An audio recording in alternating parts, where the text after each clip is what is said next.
how's it going? For some people, retreating to the indie space has been a bastion after being disappointed with the AAA scene each year. I myself have had my own disappointments too in the past, but nowadays I'm indifferent. If one lands and turns out to be great, awesome. If not, whatever.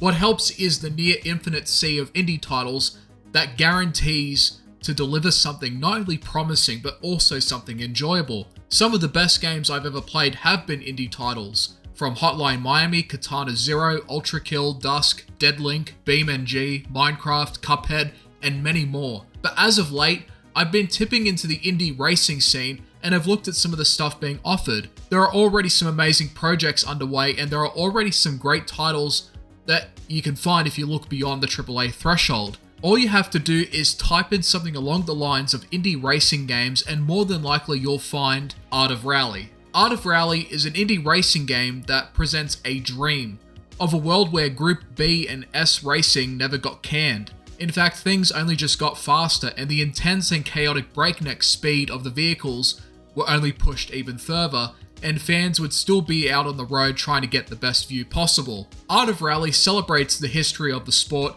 and will also take you through several decades of rally racing from the late 60s to the mid 90s, where some of the most iconic vehicles were born to tread through the gravel, the tarmac, the dirt, and the snow, as well as the weather. Old School Rally was a game that I enjoyed quite a bit, even though it's still a work in progress. But Art of Rally felt a lot better in terms of the driving and the handling, and the graphics were a lot more appealing due to the style of low poly being used, rather than the 90s approach to low poly aesthetics. The game is more appealing artistically and has better weight in handling and sounds that make each of the vehicles unique, and the atmosphere is some of the most relaxing that I've seen in a racing game so far. The developers behind this game had also worked on Absolute Drift, which is a game that I've yet to play, but I can tell that they took the foundations of that title and applied it into Art of Rally. I can't remember which YouTuber said it. What was said was along the lines of this: if a developer can make a rally game with great handling, then they already know how to make a great racing game of any kind.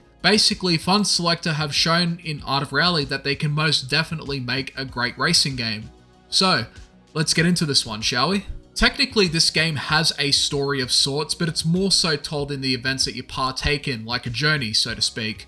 You meet a Buddha statue that tells you that you're in a parallel universe where rally racing continues to be free and unbound, and those bounds that are there are always being pushed. You, the newcomer, are then introduced to the world and are given a vehicle to then learn the handling and mechanics of Art of Rally. At first, I drove like absolute shit. All of my skills developed in Old School Rally did not apply here whatsoever, and before I knew it, I was sliding out of control, ramming into rocks, trees, over-revving across jumps that would take me off course. It was a disaster. But like any journey, you're always going to struggle, and humility is an important lesson to understand and accept when things don't work out in races. Afterwards, after some time of adjustment, you're then thrown into the main menu, where you have a number of options. The most significant one will be the career mode. This is where your journey truly begins, and you start with Group 2 events. Each group represents a different era in rally racing, and it's reflective of its real-life history too, quite literally in the similar designs of the cars and the way that they handle. Group B and S cars are night and day compared to what you start off with.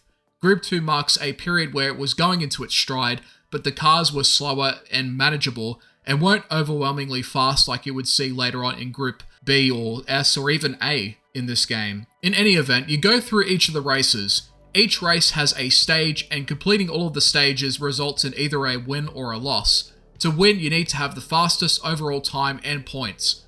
While you don't necessarily need to win every stage, staying ahead of time and points is very important, so it's in your best interest to drive as best you can. Also, the career is randomized, so you won't have the same experience as others.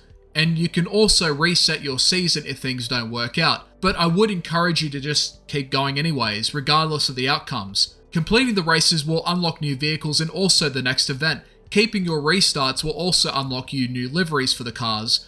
In the beginning, I would recommend just doing normal on the difficulty and not touch any of the steering controls just yet. The harder difficulties are more punishing, and also making the damage severe limits the amount of mistakes that can be made and can really set you back in terms of repairs. With difficulties like Master, the time to be on top is much tighter and requires good handling of the game's driving model in order to succeed. As for the steering controls, It boils down to preference and is really only for those that want to experiment with the cars and see how they can be improved on. All of that on top of the incentives to do your best without restarting encourages you to drive better overall, so that you don't get into the habit of restarting all the time. And there are some cool liveries that are worth grinding for. Well, some anyways. Completing all of the races in the group will then unlock the next group, and you basically repeat this whole process until all of the groups are finished. Like I said, each group represents a different era.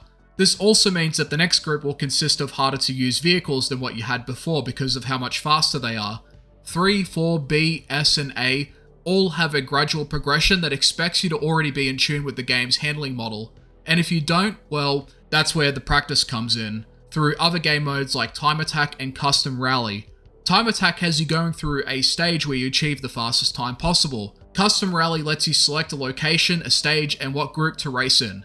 Using these modes is a safe bet to use in order to practice using faster vehicles without compromising your progress in the career mode. Alternatively, you also have free roam, where you can pick the first available map, pick whichever vehicle you want, and go explore the map to your heart's content. You have things to collect like letters, photo shoots, and cassette tapes. Finding all the words that make up the letter Rally will unlock you the next free roam map. Although I haven't really bothered to do this just yet, but it's there if you want to do that sort of thing. Either way, you have other options to enjoy the game before tackling the career mode, but if you want to unlock more of the good stuff, then you're going to have to grind out the career mode. Art of Rally has multiple locations that you'll be crossing through, like Finland, Norway, Germany, Sardinia, Kenya, Japan, Indonesia, and Australia if you have the DLC for it, which I don't yet. All of the locales have beautiful scenery to appreciate and also have their own unique challenges to overcome. Some locations were more frustrating than others, but the driving and handling is rewarding and satisfying once you finally get the knack of its weighty feeling. Old school Rally feels snappy and more arcade-like in its handling. Art of Rally is the opposite. Cars have genuine differences in their weight and their handling and speed. Going too fast can be detrimental sometimes because it can send you flying off, or you can't recover quick enough and lose time getting back on the road. And sliding can sometimes, spin you around, or could lead to an unfortunate collision with, say, a log or a pillar, or some sort of object that significantly slows you down.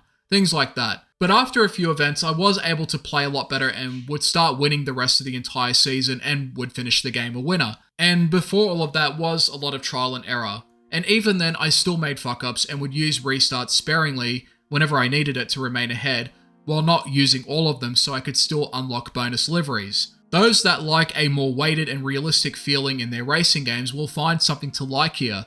Those that like a snappier, more arcade-like feeling will have to temper their expectations a bit. But Art of Rally finds a good balance in both, and driving can be challenging, satisfying, and sometimes even relaxing without it being way too realistic. In fact, you can even just take a logging truck and just drive through Finland and see all of the other fellow logs and trucks waiting for you to bring wood to the sauna. Oh, and that's another thing. Doing the career mode also unlocks bonus cars for you to enjoy, and not just rally cars. The selection in general is pretty awesome, and while they're not the exact same real-life vehicles you see in other licensed rally games, they're very faithful to the design of those cars while still being different enough to be its own thing. Like I said, developers will find ways to recreate vehicles without 100% cloning it, where it's like a Subaru but it's not really when you look closer. This should ensure that the game will never be delisted because of licensing reasons, and I'm glad for it. Each car has their advantages and disadvantages, their own backstories that mimic the history of our rally cars, their own sounds altogether, making the cars unique even though you use them in the same manner. The real challenge will come from how you handle the different roads and conditions. Rain and snow can be a huge pain in the ass, it's easy to lose a lot of speed, and when you're not very experienced in the game, you spend more time trying to keep the car straight than going straight ahead. Other road types and conditions though are much more easier to manage, even the nighttime events where your visibility is limited. With the camera system, you get a pretty good view of everything coming up ahead, which is why you don't have a co-driver giving you instructions. At first it was a bit weird to get used to the view because of the distance and the relatively smaller objects, but eventually it stops mattering, and it actually fits in with the zen-like nature of the game itself. Also, I like how the game emulates the way crowds behave during the Group B era of rally, or just older periods of rally racing. People would be on the edge of the road, some would get directly in front of the car and then quickly jump out of the way. That's all in this game, and all of it in low poly glory. From a graphical and artistic standpoint, the game is pleasing to look at. Even with its low poly art style, the cars have enough detail in the modeling and liveries to be appealing and not look too basic, and the color theory attached to each location still maintains a consistent feeling of relaxation. But the best thing about this choice of art style is that it's a timeless one, and shows that art style is more important than having something look photorealistic. Just look at games like Wind Waker or Breath of the Wild, or a lot of the pixel-based games that exist today, games that still have an appealing art style that can stand the test of time. Art of Rally is no exception in this case, and I've had some moments where I literally just pause the game and start taking pictures just because of how breathtaking some moments are. Art of Rally is a joy to drive in, to look at and mess around in.